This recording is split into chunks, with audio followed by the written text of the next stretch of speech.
Hello. Welcome. This is Scream with Me. My name is Rusty, and we're going to finish up Fear Street. I finished it up last night, finally watching 1666. Um, so we're going to talk about that. This is Fear Street, Part 3, 1666. The origins of Sarah Fear's curse are finally revealed as history comes full circle on a night that changes the lives of shady siders forever. This stars Kiana Madeira, Ashley Zukerman, and Gillian Jacobs. So now we get to discuss the ending and all three of the series. I I guess I was finally used to this format. It's sort of like American Horror Story. Um, I think it's a neat idea. I mean, Netflix really, they're very hit and miss, but Netflix, I think, did a good job coming up with this new idea, um, releasing three movies in the same month. Movie length, I mean, I think the, 1666 was like an hour and 50 minutes, which is cool. Now, being a person who loves epics, um, I love long movies. So I kind of view Fair Street, granted, I watch them individually, but the next time I watch it, it will be all at one go, as one giant movie. And I love that. I love series. I mean, I'm crazy about stuff like Babylon 5 and Battlestar Galactica and Dallas and Knots Landing and all that stuff where you can just sit all day long going through this really long, drawn out story of people's lives. So I really liked this format um, of them doing this movie like this, making a gigantic, what I guess a total about 5.5, 6 hours, maybe 5.5 hours of giant horror movie. When I watched it, I really thought it reminded me a lot of The Witch. This episode reminded me a lot of The Witch. It's really neat how they changed everything up. You go from the urban legend type 1994 to the Friday the 13th Sleepaway Camp, um, 1978, and then now you have this, which it seriously looked like The Witch to me. It was very, very cool. I liked it. I was a little shocked at the storyline, how it ends up being uh, anti gay discrimination, you know, which, what do you expect in 1666? Yeah. But so I really wasn't expecting that. I didn't expect them to be caught and that done to them for that reason. It really did catch me off guard. Um, you know, that was interesting. That was interesting. I figured it would be more witchy, and instead it was like um, a gay thing. They were dirty little lesbians, and so they had to be accused of being witches. So it did kind of blow me away. I didn't really know that it was going to be that reason that they were going to have that. So that I thought that was cool. That was interesting. So then we had. I loved the storyline. I loved the whole storyline of somebody is doing this. The preacher killing all those kids in the church. That blew me away. That was pretty gross. It kind of like, oh wow, seriously? Okay. So a lot of good scares, a lot of good kills, a lot of good gore. I really liked it, you know. And as the story, wore down over those 50 minutes, when she found out that it was, I really didn't expect him, so you got me. I didn't expect it to be, what was it, Solomon Good. I didn't expect it to be him. And then when it all came together, that it was not, because this whole time I thought it was Sarah. I thought it was this witch. That's who, was doing all these things. So they really made you feel that way through 94 and 78. You thought you knew the story, and that was cool to have it changed up that way. So when it turned out to be him, I really only figured it out a few minutes before it was revealed. And I'm like, okay, that was a good twist. I didn't expect that. It really brought my respect cred for this series up. Not that it needed to go any much higher. I mean, it was. I thought the first two episodes were absolutely perfect, so I didn't really need it to be brought up higher. But it still made me very happy to watch something that was good become better, and my overall opinion of this movie kept increasing each and every time with every episode. And throughout every episode, my opinion kept going up. There was never any really downward momentum about it. So I thought that was pretty cool. I mean, it was refreshing to see a good horror movie come around like this, a big epic event type horror movie. So I thought that was pretty cool. Um, I I was a little jarred, about when it transitioned about 50 minutes in, it transitions. And I did wonder that as I was watching it. I was like, okay, well, everything's being revealed and there's still like an hour to go, but it almost is like the story is ending. Where could this possibly be going? And then it fades to black, and then this thing popped up that said 1994 Part 2. Now, that did jar me for a second. It kind of like, I've heard a couple people complain about that. They complained about it kind of like throwing them for a curve. And yeah, it did. I think someone called it messy, a little convoluted. And I guess it did because it did kind of like throw me for a curve for a minute. I'm like, wait, what's going on exactly?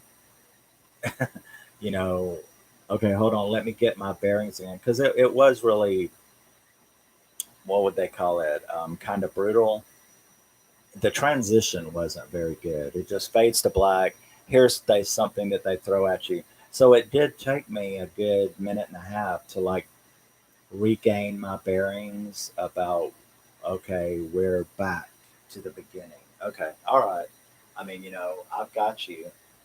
I've got you, but yeah, it was a little jarring. I admit that, but it only took about a minute for me to get back on the train, and to see the final fight was amazing. I loved when they brought all the minions together and they come up with their little plan, and they had to like zombie fight basically. All of her minions, Ruby and the little kid with the mask, the baseball bat kid, and all the other people were suddenly having to come up with a plan to make this work. When Sam got loose, that scared me for a minute because I'm like, okay, are they finally gonna have to kill her? So that was a little that blew me away for a minute or two, and it was funny. The final fight with the sheriff, like I said, you're still absorbing that the goods are the ones that were doing this thing the whole time. So I was very enthralled by all of that, enthralled by the twist, and I thought that was really cool. The kills were awesome. I loved when like I said, all the minions were together and they were chopping each other up, and you knew that that wasn't going to last long because they would come right back. and it took you right down to the wire. I mean, it literally took you right down to the wire of not knowing how this was going to end. Every time you thought that they had the upper hand, the gang had the upper hand, it would kind of throw you down. And you're like, okay, it's still not over. Um, it's like giving it to you and pulling it back, giving it to you and pulling it back is the way. So, I mean, I was kind of enjoying Netflix slapping me around a bit. The writers and the director and the storyline slapping me around all over the place. The acting was fantastic. Cinematography was fantastic. There was, I think, out of the whole series, the only thing was that 1 minute transition where I thought was done a little suddenly and without warning. It was a little messy, yeah. So I agree with the people that I've heard that the transition in the middle of 1666 was a little aggressive and jarring and kind of threw you off the rails for a minute. But, you know, if that's the only thing that was wrong with the series, you're doing pretty good. I mean, to have one little faux pas, so to speak. So I think it worked out fine. Now, I love the ending. Like I said, everything is done, and I was like, you're going to. I kind of knew what they were going to do. I admit or brag a little bit when that book was left, even though the portal had dried up and everything like that. When they intentionally seemed to leave the book sitting there, which is sort of like a version of the Necronomicon or something. When the book was still sitting there, I said they are going to end on that book. Somebody is going to grab it, or they're going to end with somebody sitting in front of it or opening it or something like that. And sure enough, when it was all said and done and they ended it, there it was. Um, Somebody grabbed the book and the show ended, and I'm like, there you go, there you go. I knew that. I saw that coming. So they left it open for future, which they should. They should do it. So, what are my opinions on the couple of things that I heard? I know one person, a couple of people that I watched said that they thought maybe it would have been better to make it a 4 weeks and to have 1666 be its on one, and then 1994 Part Two be another movie. I agree with that, but then again, I'm an epic film lover, so of course I'm going to agree with that. I kind of did feel that they could have made 4 movies instead of three, but who know? I mean, Netflix is so hit and miss, and they know it. So I'm pretty sure that they were like, we took as big a risk as we can, and making a fourth movie might have been one, what, a million or two, $1 million um, risk that they weren't willing to take at that one extra $1 million. I don't know, but I don't think that they knew whether or not this was going to be as popular or as successful as it was. So there you go. But now that they've seen that it's as successful it was, because the majority of people love this show. So I think they're going to make more. I hope that they make more, and I think they have every reason to make more. So that's pretty cool. One of my favorite bands, Godsmack. This is my Godsmack shirt. Sully Erna, voodoo. He puts voodoo on me. But what else? The soundtracks, of course, were amazing in this series. Their placement of, you know, The Offspring is one of my favorite bands of all time. They'd be in the top 10 of my bands of all time. Their placement of "Come Out and Play," which is one of my favorite songs by The Offspring. I'm pretty sure I was at in that video. Um,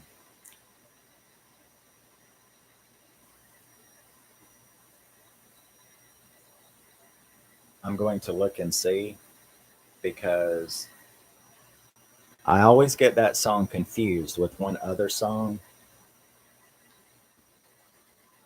But although in, I'm not seen in the video, I was there at the filming in Orange County.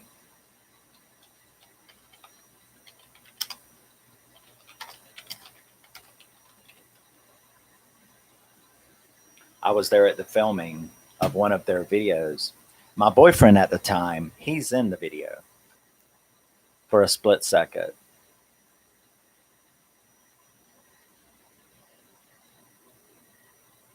But I don't know if it's,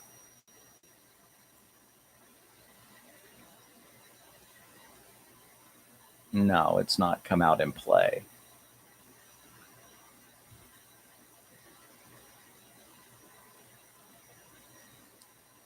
I know I'm getting totally off track here, but we're live, so it doesn't matter.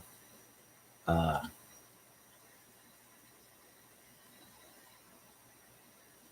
Now I'm sitting wondering,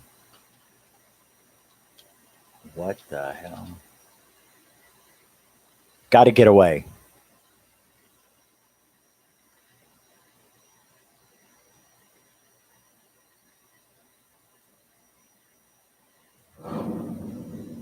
Yeah. I was there when this video was filmed. I was there with my boyfriend,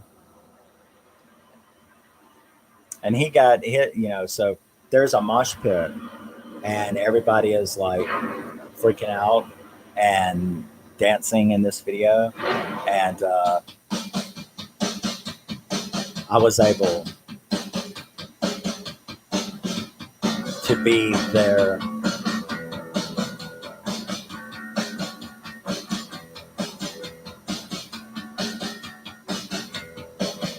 But my boyfriend got in there. He's actually in the video at the time, anyway. We were just like 17-year-old little skate punks, so that was cool. I'm still a skate punk, so I wore my hair in cornrows for years because of this band.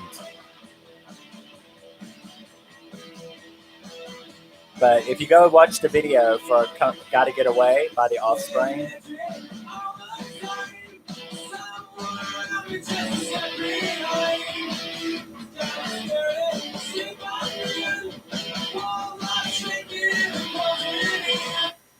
I better not do it too much. They'll end my stream if it triggers. I don't know. I've been trying a lot with music. I've been told that live streams are a lot better for music because you're not going to get tripped as much as you would trying to do reactions and stuff.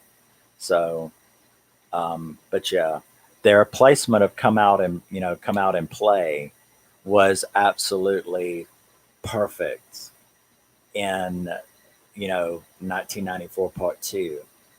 That was There was, I think, a lot of people felt very nostalgic about this series because it took you to the '90s, it took you to the '80s slashers, it took you all around that thing, and the soundtrack really probably touched a lot of people. Hit pushed a lot of nostalgia buttons from all genres of music: grunge, alternative, new wave, punk, metal, everything. So I think that they did an excellent job in incorporating a soundtrack into this series that really added to the overall enjoyment of this series was the soundtrack. Soundtracks are often very important in movies, as we all know. So they did an excellent job with that. So yeah, I don't know too much more what to say except I absolutely loved Fear Street. I loved all three episodes. I'm really not sure how I would rank them if somebody made me rank them. I guess it would be, I think out of the three, it would be 1978, and the other two would be tied for second. But if I had to choose one of the three that I enjoyed the most, it would be 1978. That was, I guess, my favorite of the three episodes or the three parts of this movie. Because to me, it is one movie, Fair Street, and it's just three parts. But if you make me choose or rank, it would be 78 is the number one. And then the other two, 94 and 66, would be tied for number two. I'm not going to put one of those over the other because it's just, I don't feel that. So it's 78, and then the other two are tied for number two. But I would choose 78 as the number one. So, yeah, I mean, feel free to give me your thoughts. I didn't expect anyone to show up. It's a quarter after 4 in the morning here where I live. So I just felt like doing this now. So I did this now. And I appreciate you stopping by, or not stopping by. Nobody stopped by. I didn't expect that.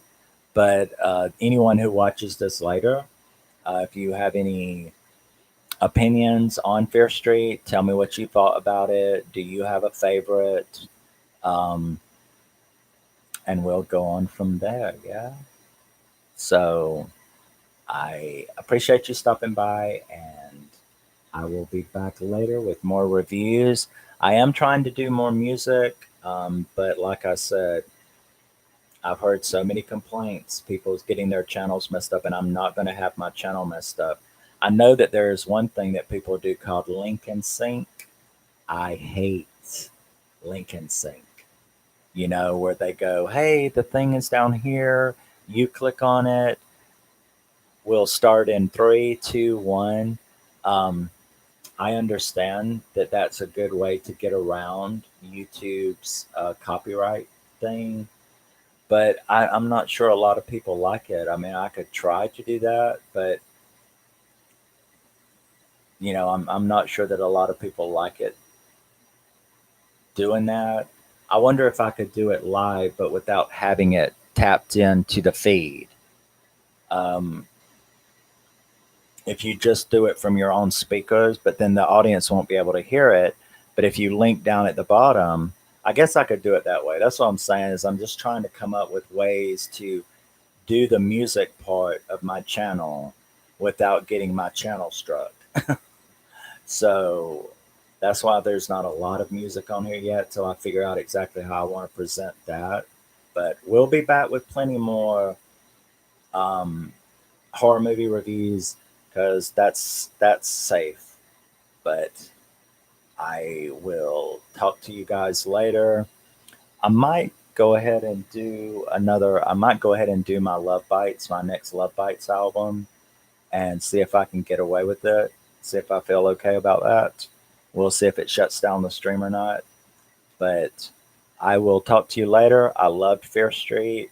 I loved the whole thing. You can go back and listen to what I've said about it. And we're finally through. We're finally through with Fear Street, and I can move on to some more movies. Thank you very much, and I will see you later.